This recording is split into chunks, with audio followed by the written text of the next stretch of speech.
Hi guys, I'm Reed, this is Crowline Publishing, and welcome back to another episode of Lore, in which we take folklore, religion, mythology, social customs, whatever, and see what we can take from them for our games of D&D. I imagine that you are all very familiar with one of these things right now.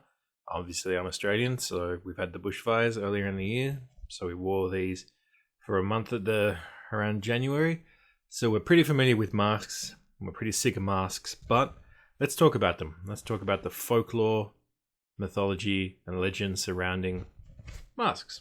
So a mask is just anything you wear to cover most or all of your face. They've been around since the Stone Age, made of bone, made of wood, made of leather, made of iron, made of steel, made of rock, made of anything. It's very interesting though that masks are almost never supposed to be actual human beings. They're always gods or spirits or animals or demons or ghosts. And even today, the closest that you get is parodic masks. Now, these things have been around since the Stone Age. Clearly, humans find masks powerful and culturally meaningful objects. There's cave paintings of people wearing them from about 35,000 years ago. The oldest masks that we currently own is 9,000 years old. We like them, and we've liked them for a very, very long time. The masks serve a few social functions, and I think the first and most important one, and the most obvious one, is that when you are wearing a mask, you can perform, and you are allowed to perform, a very different social function. That is, that you can step outside what you are normally allowed to do, legally, spiritually, morally, anything. Often masks allow you to act up and act out. And psychologically, this is a very, very powerful tool. Also, the simple act of not being able to be seen, and of not being able to see someone, not being able to see their eyes, their face, psychologically, a powerful thing.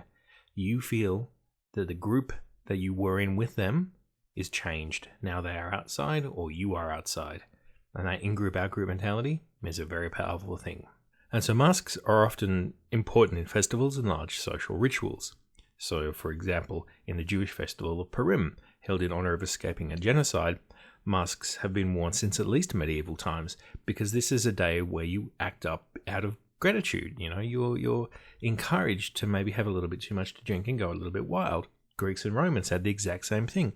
For the Greeks, the Bacchanalias and the Saturnalias, festivals where, again, social norms were suspended. In ancient Rome, Saturnalia, you could gamble, you could drink in the streets, you could have sex with whoever you wanted and who was normally outside of your social class.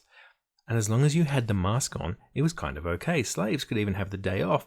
In fact, the whole King of Misrule thing might have come from this point in time where a slave was taken away, made the king of Rome for a day, and then ritually killed. Venice, and I'm obsessed with Venice, had a rule in the late medieval period that during certain times, certain seasons, if you had a mask on and you were in the street, you were legally a different person than who you were with the mask off. It was socially acceptable, like a real faux pas, to treat someone with a mask on like you knew them, even if you obviously knew them. How fascinating, you were so removed from your social position that you were not you anymore. Now, the Venetian Carnival was world famous for celebrating their unique culture and their unique spirituality, and it was not alone. The Mexican Day of the Dead, the, excuse me if I say this wrong, the Dinaïgang Festival in the Philippines, any number of weird European festivals like the Latvian Matanian Ligo, the Venezuelan Yare Festival, the Bahamian Jankanu Festival, and the Japanese Long-Nosed Goblin Festival. There's literally thousands of masked carnivals around the world, and these are celebrations of religion, of people, of food, of culture. They are fun. They are a way to break away from the routine humdrum of the working life. And the other area of life that you are likely to encounter masks is theatre. Now, we've touched on the power and the history of theatre a little bit in the past, see my NPCs video, but there is a huge amount of dramatic traditions around the world, and often masks signify what kind of character or what the actual character might be. So in ancient Greece, if you saw white masks, you would go, okay, those people are the chorus. They're not really a part of the play. I know how to contextualize them. If you're watching Japanese dance and Japanese drama, the Hanya mask, I'm sure you've seen that. It's the scary Oni mask. Audiences see that and they recognize, oh, okay, that's a specific kind of ghost. And that ghost has a specific cultural function, for example. The Dan people in Africa, they have a huge, strong mask culture. And they perform sacred and regular, profane concerts. And they have festivals with masks that are specific to the kind of artist that you are. If you're a dancer, you wear this mask. If you're a storyteller, monologuist, you wear this mask. If you're a singer, you wear that mask. In Bali, where they also have a very, very long and noble tradition of drama with masks on, actors talk about how their goal is to bring their mask to life. And if you can't do that, you're not an actor. You're just moving wood around. You're a carpenter. But to a man of my particular tastes and particular interests, the last and the most interesting part of life where you'll find masks is in ritual magic.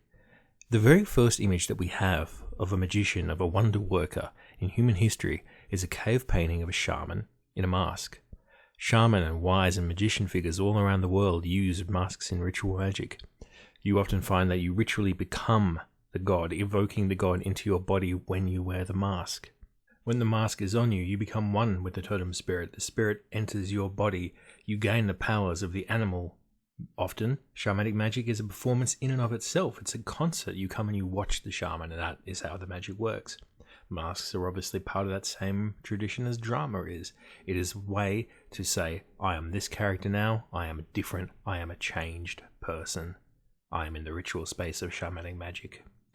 Shamans would wear masks as armor against bad spirits, their panoply, their ritual occult tools and weapons. The Yupik tribes of Alaska wore these ferocious costumes and really terrifying masks to exorcise people, and the idea was that I'm going to scare the hell out of the demon. In Ceylon and among the Iroquois people of North America, there were specific healing masks. Their magic was specifically about healing. The Ceylonese would wear the masks of a specific demon to work with that demon. So if the cold demon is making you feel sick, you wear the mask of the cold demon so that the shaman, can talk and deal with the cold demon. The False Face Society would only summon specific healing allied spirits with them. It was a hunchback old man. In Korea, native shamanism is still alive and still an important part of their traditions from before when Buddhism came. Exorcism is a ritual theatre. We'll be doing exorcisms next week, I think. But the idea is that when you wear the mask, you enter into this dramatic ritual space, and that is when sorcery happens. And of course, masks are objects that a considerable amount of time and effort and resources are put into. Especially in a pre-industrial world, it's going to take you time to take the bark off the tree, to grind down the dyes to paint it with, to find the leather to strap it to your head, all that sort of stuff. These are items that are rich. They are important. People laboured over them. Their value to culture is important. And in D&D terms, that makes them treasure. So here we go. We're going to talk about some adventure ideas with masks now. So if you were just here for the folklore, stick around for the nerd. Here we go. Adventure ideas. Number 1. So whether your PCs are in a play or you're watching a play or something that's happening where you're near a play and the people put on the cursed mask and they actually become the roles. I know this sounds like a bad Supernatural episode, but a good adventure idea is a good adventure idea because one of the masks is of the evil, legendary anti-paladin Yolo von Bastard. And so suddenly this legendary evil is back and you have to deal with it quickly and maybe save the life of the actor underneath. Number 2, to confront a specific ghost or a demon, you must wear the mask of the ghost or the demon. You must enter into this shamanic space to deal with it. But as you are linked to the monster, so the monster is linked with you, and very soon the whispers will begin, and saving throw after saving throw is going to have to be made because it wants you to act like it. It wants you to join it. So you have to act quickly because its influence will grow and grow while you wear the mask. But if you take the mask off, it can get you. Number 3. A shaman or a witch doctor or a cleric or whoever approaches you and says, I need your help to scare off a monster. I need you guys to perform a special dance for me. And that is the only way that you can really get rid of this godling or spirit or demon or whatever it is. So the players have got to learn how to do this dance, and obviously some of them, bards, are going to be better than others, wizards. So you can play this up for a bit of a laugh, or you can make a really intense ritual out of it. Either way. But I think it's just an interesting way of dealing with a threat that's not just going up and stabbing it and taking its gold. Number 4. You must go to a masked ball.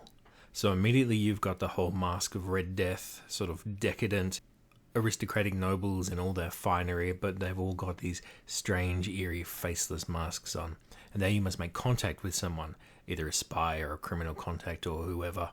but you don't know who is underneath the mask. You don't know if they can trust them. And also, throw in some complications. Someone is wearing the same mask as the PCs. Maybe you are being impersonated. Maybe you are being lied to.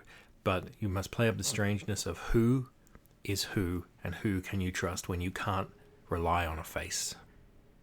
Number 5. A terrible evil cult is growing in the land, and they wear masks that give them power and strength, that strip empathy and pity from them. This is the plan of an evil cult, of a demon lord, or a fascist god, to slowly but surely change, fundamentally alter the aspects of humanity that are kind, that are good, and to replace them with faceless, obedient automatons. I stole this from Michael Moorcock and the Runestuff books, in which the bad guys are an evil empire where masks and ritual societies are a really important part of their culture. And the idea of fighting a bunch of guys and you can't see them is psychologically quite strange for PCs. So there you go, masks. I love them. I'm fascinated by them. I think they're incredibly powerful psychologically. I wrote about them in some of my novels. I'm Christian. This is Crowland Publishing. Really could appreciate a thumbs up. Could appreciate a subscribe. Tell your friends.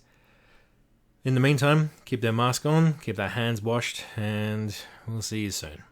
Bye now.